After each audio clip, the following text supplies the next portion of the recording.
हम परहेज में, भूले नहीं पाई हम परहेज में।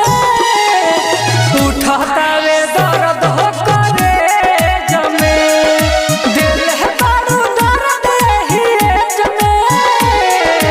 उठाता वे दर्द हो कलेज में।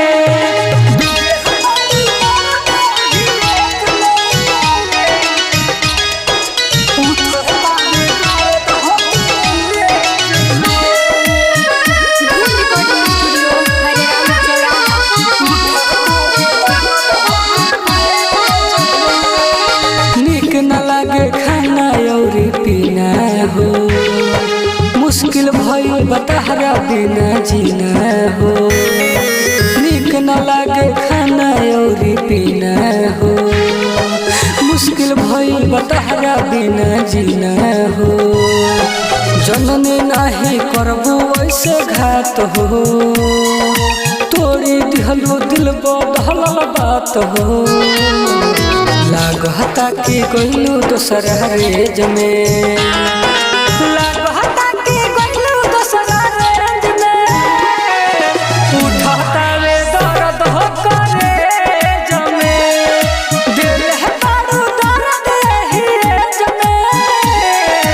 उठाता वे दर्द हो कलेज में।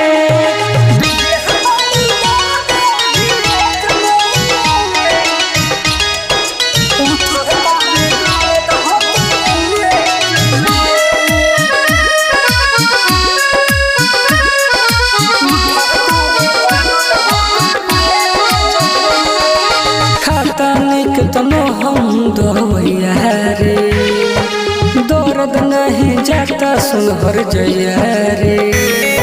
खाता निक तनो हम दवैया रे, दर्द नहीं जाता सुनहर जया रे।